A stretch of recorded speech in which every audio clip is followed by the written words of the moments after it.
En el día de hoy les hablaremos acerca de nuestra tesis realizada en el programa de formación complementaria. Los nombres de mis compañeros son Ana María Montoya Ayala, David Camilo Gómez Moreno y mi persona Manuela Cuellar Cárdenas. Lleva por nombre Mejoramiento de la convivencia escolar a través de estrategias pedagógicas de autorregulación de los estudiantes en las instituciones educativas Barro Blanco con el grado primero a quinto.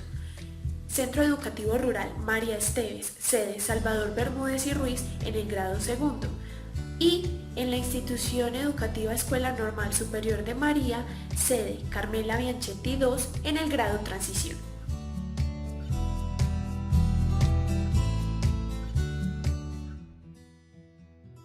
El planteamiento del problema de nuestra tesis está basado en la observación de una generalidad que se hizo evidente en las 3 agencias de práctica, lo cual nos llevó a darnos cuenta que la principal dificultad entre los estudiantes era la convivencia y por lo tanto esta tenía algo que la impulsaba, lo cual fue la autorregulación emocional que los estudiantes tenían frente a las diferentes situaciones que se les presentaban y por lo tanto no permitía que se llevaran a cabo unas adecuadas prácticas dentro del aula de clase.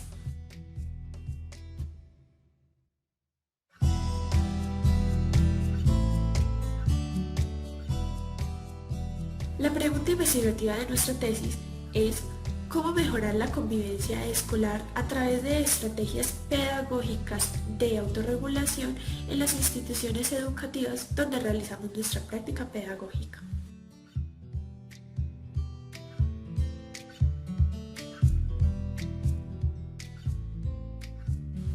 Por otro lado, tenemos el objetivo general, el cual es mejorar la convivencia escolar a través de estrategias pedagógicas de autorregulación en las instituciones educativas mencionadas anteriormente. De este objetivo general se despliegan 3 objetivos específicos, los cuales son dar cuenta de las problemáticas encontradas dentro de las aulas de clase en donde estamos realizando nuestras prácticas. El segundo de los objetivos es analizar estas problemáticas que se han encontrado dentro de las agencias de práctica. Finalmente, implementar metodologías basadas en la autorregulación para el mejoramiento de la convivencia escolar.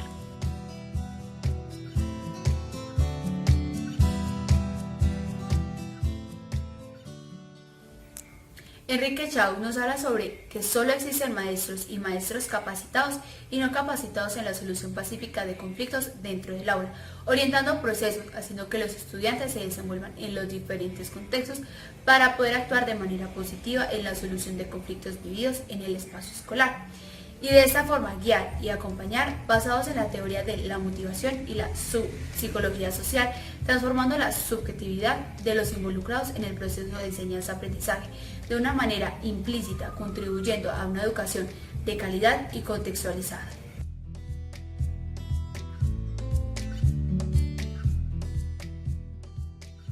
Daniel Goleman, en su libro Inteligencia Emocional, nos habla de 2 asuntos muy importantes, que son 2 inteligencias, la inteligencia emocional y la inteligencia racional, ¿cierto?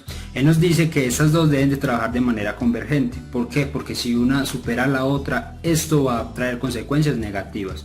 Por eso nosotros debemos de tener muy presente esas inteligencias en el aula de clase. No solamente hablar desde lo racional, también tener en cuenta lo emocional. Por eso nuestra propuesta se basa desde este teórico, ya que la inteligencia emocional tiene que ver mucho con lo que es la autorregulación de emociones. Entonces nosotros retomamos el libro de Daniel Goleman como una guía para comprender primero qué es la inteligencia emocional, ¿cierto? Cómo se lleva a cabo esta y cómo la podemos articular en nuestro aula de clase, en nuestras aulas de clase. Asimismo, tenemos que tener en cuenta un concepto que él nos brinda y es el secuestro neuronal, ¿cierto? Daniel Goleman nos plantea que la inteligencia racional y emocional, cuando no trabajan de manera conjunta, una puede secuestrar a la otra. Un ejemplo de esto es, por ejemplo, un caso que él nos daba en el libro. Un padre tenía un arma donde él trataba de proteger a su familia. Un día llegó a la casa y desde sus emociones sintió como un instinto de que estaba pasando algo malo, ¿cierto? De que sentía una presencia en la casa. Sacó su arma y cuando vio un movimiento cercano, él disparó. Como el secuestro neuronal lo estaba haciendo la inteligencia emocional. Sus emociones actuaron primero que lo racional al disfundar su arma. Asimismo, entonces Daniel Goleman plantea que el secuestro neuronal se da de esta manera. Entonces aquí lo que se está evidenciando es que lo racional fue secuestrado por lo emocional, y esto llevó a que la persona cometiera un grave error. ¿Por qué? Porque le disparó fue a su hija. Entonces es un claro ejemplo que nosotros tenemos de cómo lo emocional y racional tienen que trabajar de manera conjunta para que se dé un buen pensamiento, una buena acción y unos buenos resultados. Entonces Daniel Goleman lo que nos dice es que es importante tener en cuenta lo que es el coeficiente intelectual de las personas, pero no solamente eso, también debemos de tener en cuenta lo que son las emociones, la autorregulación de sus emociones. ¿Para qué? Para que ya llevándolo al ámbito educativo, la autorregulación permita una convivencia escolar más amena y plena en el desarrollo de nuestros mediadores pedagógicos.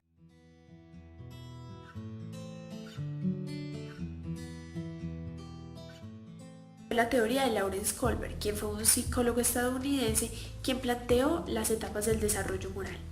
Esta teoría se retomó dentro de nuestra tesis con el fin de poder analizar e identificar en qué nivel están los estudiantes con los que realizamos la práctica pedagógica. Esto para conocer cómo es su reacción frente a diversas situaciones y cómo manejan las emociones que sienten en determinadas situaciones. Esto quiere decir cómo de cierta manera se desenvuelven en un entorno que se les presenta, en el contexto, y gracias a todas las problemáticas que en este mismo los estudiantes encuentran.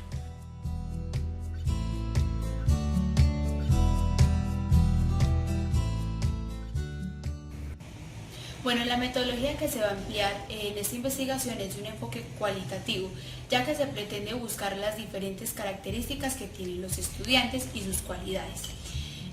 Para hacer esa recolección de datos hicimos diferentes estrategias en donde se pretendía que el estudiante observara y analizara cómo era su comportamiento, sus creencias, sus opiniones, teniendo en cuenta el contexto. Bueno, después de haber terminado con el enfoque, vamos a hablar sobre el paradigma, que es un proceso investigativo que se comienza desde una problemática, teniendo en cuenta en que los diferentes investigadores que hay en esta investigación se desenvuelven en agencias de práctica en donde hablan con sus estudiantes y de esta manera buscan la recolección y análisis de datos en donde se sumergen en el contexto en el que se desarrollan cada uno de estos. Continuamos con la línea de investigación que busca dar respuestas a el ser, el saber aprender y el saber convivir desde las diferentes estrategias didácticas que se emplearon en las agencias de práctica, buscando un aprendizaje significativo y que sea llevado al contexto de cada estudiante.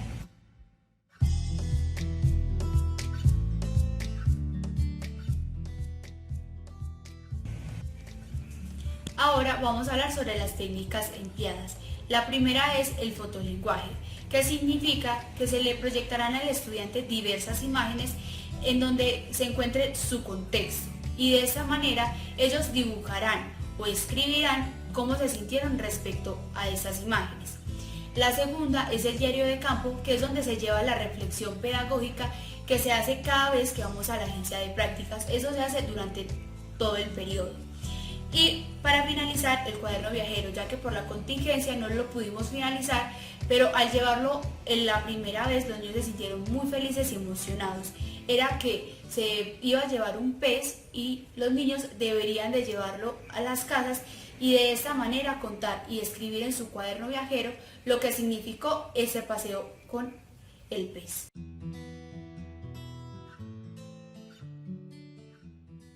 Las conclusiones a las que nosotros llegamos fueron las siguientes. En primer lugar, el efecto dominó. ¿En qué se refiere este término? Pues sabemos que en todos los grupos hay líderes, determinando lo que se está viviendo en el aula de clase. Entonces lo que nosotros evidenciamos es que un líder puede hacer este efecto. ¿Cómo así? Pues si un líder está positivamente actuando de forma positiva, los estudiantes se van a manejar de una forma positiva. Pero pudimos evidenciar que cuando un estudiante líder se encuentra con emociones fuertes, negativas, que pueden perjudicar la convivencia escolar, los demás compañeros le pueden estar siguiendo este camino.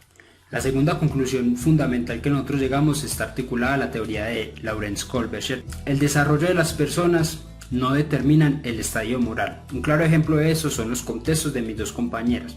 En el contexto de Ana María, que eran estudiantes que estaban en grado segundo, no tenían como un desarrollo moral pues como pertinente para la edad que ellos están, ¿sí? Por otro lado tenemos el contexto de la compañera Manuela Cuellar. En ese contexto ella está en un grado de transición y pudo evidenciar desde su diario campo y sus observaciones constantes que habían estudiantes que se veían que tenían un desarrollo moral mucho más amplio y estos eran como más a menos para la convivencia escolar. Entonces a la conclusión que nosotros llegamos con este análisis, la edad de las personas no determina exactamente el desarrollo moral de estas. Ahora bien, entonces la propuesta que nosotros hacemos es una guía pedagógica, ¿cierto? Pedagógica, ¿por qué? Porque es que es una reflexión constante que realiza tanto el docente como los estudiantes en torno a estos dos asuntos, a los estadios morales y a la inteligencia emocional. ¿Para qué? Para que la convivencia escolar se vea mejorada, ¿cierto? Posterior a ello, nosotros planteamos un asunto importante y es la lectura de contexto. La lectura de contexto ¿desde qué? Desde tres enfoques fundamentales, desde lo social, desde lo familiar y lo institucional. Entonces lo que nosotros pretendemos es que los maestros en un primer momento hagan la lectura de contexto y comprenda cómo se desenvuelven los estudiantes en su contexto. Y posterior a esto, articule las estrategias que nosotros planteamos que nos pueden servir no exactamente como están ahí, sino que las pueda modificar y las pueda contextualizar a su aula de clase.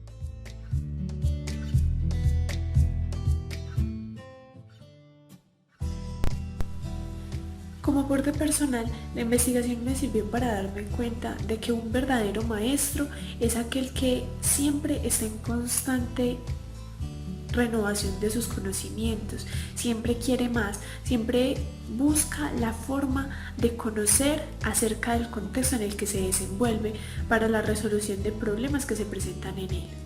Por otro lado, como aporte personal, considero que el proceso ha sido muy enriquecedor, tanto para la práctica pedagógica, por lo que anteriormente mencioné, y para la parte personal porque ha sido un trabajo de mucha disciplina, de mucho interés personal por sacar adelante una tesis y más en una situación en la que estamos actualmente, como lo es la pandemia, ya que ha sido un trabajo, aparte de muy autónomo, ha sido un trabajo de mucho carácter, de mucho trabajo, de mucho ánimo, porque el ponerle empeño a un trabajo como este en una situación como la que estamos viviendo no es tan sencillo, pero desde que uno se lo proponga y desde que se quiera salir adelante es posible. Ahora bien, toda esta investigación a mí me sirvió como maestro en formación a tener en cuenta asuntos importantes como lo son las inteligencias emocionales, ¿cierto? Algo que nunca se ha tenido en cuenta en las instituciones educativas y que muchas veces esto se ve negativo y reflejado en el contexto social. Las personas no tienen esa autorregulación y por ende yo desde mis prácticas posteriores voy a tratar de articular mucho lo que son esos temas. Además, tener en cuenta que la investigación en el aula debe ser constante, no solamente para graduarnos y presentar una tesis de investigación, no. La investigación se debe realizar constantemente y esto me lo ha dejado muy en claro la Escuela Normal Superior, ¿cierto? Es como la conclusión que yo llego de todo esto. Como estudiante aprendí en esta investigación en que debemos de guiar y acompañar a los estudiantes para que tengan una sana convivencia escolar por medio de la autorregulación, es decir, que controlen sus emociones y de esta manera en que ellos se pongan en el lugar del otro. Aprendimos a trabajar en equipo, esto es muy importante ya que a pesar de las diferencias en que tengamos debemos de respetarlas y saber controlar nuestras emociones. Y como aprendizaje personal tuve muchísimos, ya que el controlar mis emociones me ayuda a analizar y pensar las cosas antes de actuar.